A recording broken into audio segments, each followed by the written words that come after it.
After her abrupt resignation, what's next for her and the GOP?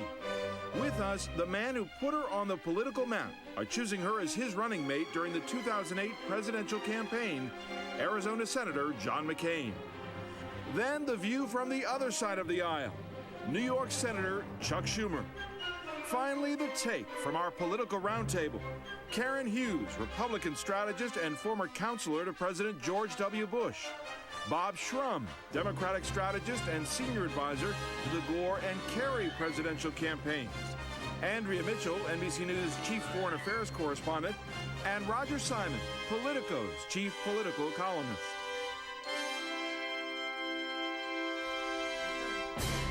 But first, Senator John McCain, welcome back to Meet the Press. Thank you, David. Thanks for having me back again. Always happy to have you here. I want to start with some breaking news this morning. The front story in the New York Times is that former Vice President Dick Cheney kept Congress in the dark. His orders to keep Congress in the dark about a covert CIA program. It's a program that CIA Director Panetta has now shut down. He's briefed Congress about it. What do you know about this, and what's your reaction to it?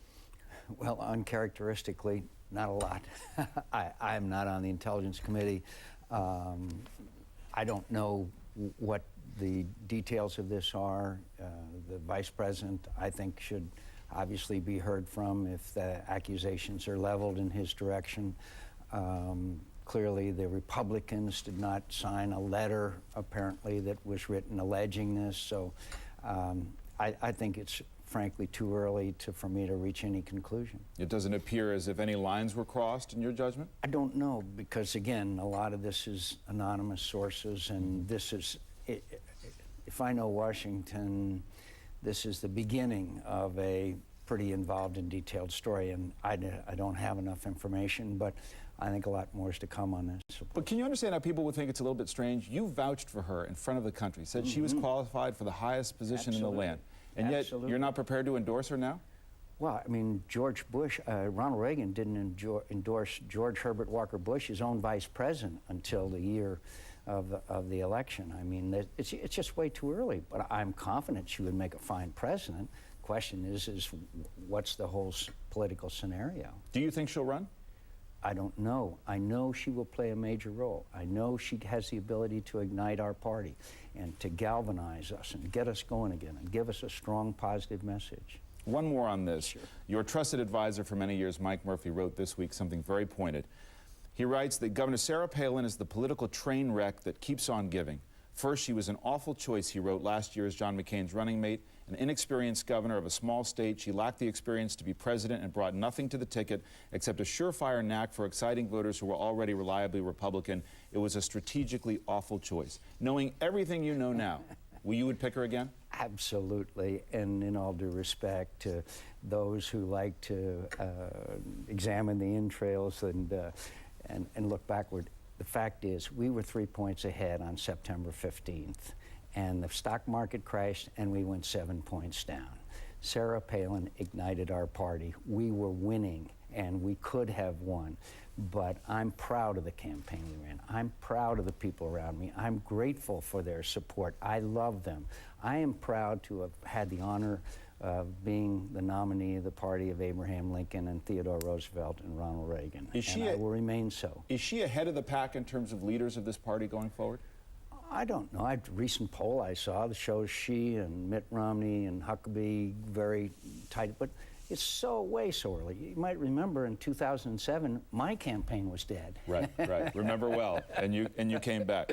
Let me switch gears a little bit, talk about the President of the United States currently, and that's Barack Obama and his performance. Look at the recent poll numbers that came out, and it shows declining support. His approval rating now 58%. Back in January, it was at 66%. What's your assessment of how he's performing? Well, first of all, those numbers are still strong, so they're relative. Second of all, I think Americans, understandably, are becoming very, very concerned about the deep political, economic debt that we are laying on future generations of Americans. We are committing generational theft. Just last week... And we're back now with our roundtable. Democratic strategist Bob Shrum, Republican strategist, former counselor to President Bush, Karen Hughes, Andrea Mitchell of NBC News, and Roger Simon of the Politico. Welcome all. A lot to talk about here. Karen's in from Austin, Texas. We appreciate having you here. Well, a lot to talk about. Roger Simon, I want to start with Sarah Palin. I thought Senator McCain was rather striking in his comments today. On the one hand, he said he was surprised that she stepped down. How could he not be, given his record as a politician, as a senator, as a leader? Is this the same person he chose to be on his ticket? I think it is the same person. If the Republicans were choosing a nominee today, I believe they would choose Sarah Palin. The Republican Party has collapsed like a star going nova to its densest core of conservative voters. Sarah Palin speaks to that core. Now, the grandees in the party, the poobahs and the mandarins, the elites, don't like her. She's not of their ilk. She is the skunk at their garden party. They believe, as some in the media believe, that the highest form of political skill and authenticity today is to flawlessly read a speech from a teleprompter that somebody else has written for you. That's not Sarah Palin. Look, she's not going to beat Barack Obama, but all she has to do is beat Tim Pawlenty, Bobby Jindal, Mitt Romney, Mike Huckabee, Mitt Romney. Are you saying that she couldn't beat Mitt Romney? I think she could. And look, I'm strongly for her. I endorse her for the Republican nomination in 2012. I think she's got a real problem with Republicans. They have a survival instinct. And she said yesterday that she was maybe going to campaign for conservative Democrats. That's because a lot of Republicans don't want her to campaign for them. And that party ultimately, and you saw it with John McCain, you saw it with Bob Dole, they nominate by primogeniture. They take the next person in line. I think that's probably Mitt Romney.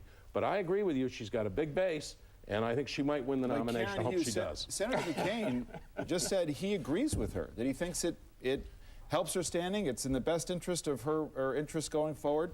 It's okay to resign. Well, I think Senator McCain's in a difficult position. He chose her as his nominee, and he wants to be supportive of her and her family. I like many people, was surprised. I was puzzled. She sought that office. I remember when I worked for Governor Bush, and he decided to run for re-election as governor of Texas.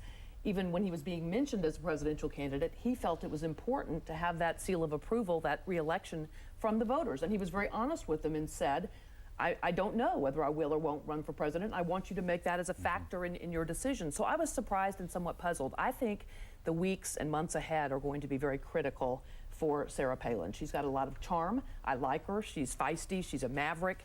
But there's a fine line between maverick and quirky. And so I think she has to be very careful that the next steps she takes are very thoughtful and that she really thinks them through before she takes them. Andrea, before we hear from you, we have to see you in action.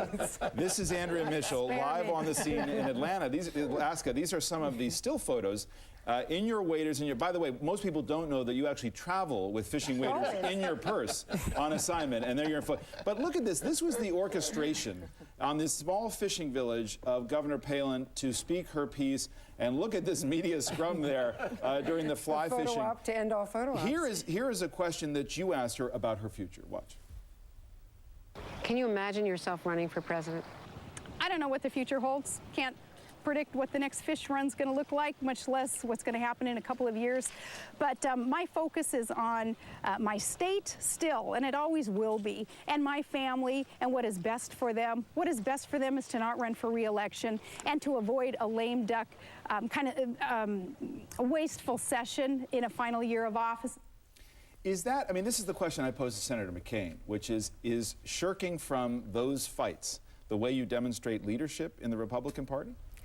I think that is her big flaw right now, because even in Alaska, even in her hometown of Wasilla, where people are enormously supportive of her, where people love her, they said, we're really disappointed because she quit.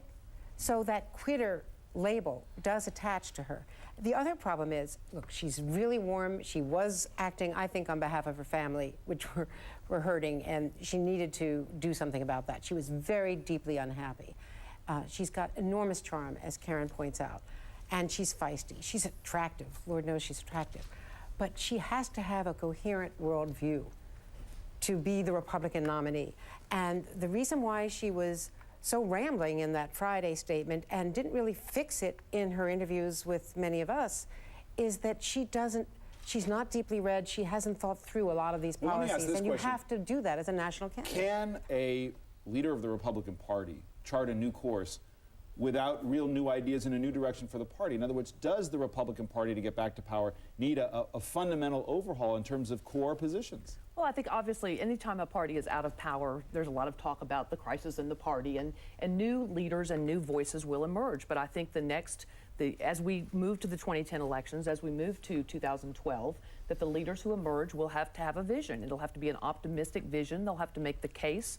I think they have to make the case that ours is an inviting party, a welcoming party, that we want people to join us, that we believe that our philosophy of educating children, of providing health care in a fiscally sound way, of putting money back into people's pockets rather than this massive buildup of debt and spending that we're seeing under the Obama administration, we'll have to make the case that our policies are, in fact, the best policies to take this country forward. And we have still a country that is largely center-right and that is inclined to want to hear from us. I think the important thing is that we have an optimistic and visionary messenger. I was going to say, which I never do, that I largely agreed with you till you got to that part. You got to that part about the country's largely center-right. I must have said something wrong. No, you said the Republican Party needed A quick programming note here. Starting today, our rebroadcast time on MSNBC Cable is moving to 2 p.m. Eastern Time Sunday afternoons. Also, you can watch the full program online beginning Sundays at 1 p.m. on our website, mtp.msnbc.com. So no excuse for missing the entire thing. That's all for today. We'll be back next week. If it's Sunday, it's Meet the Press.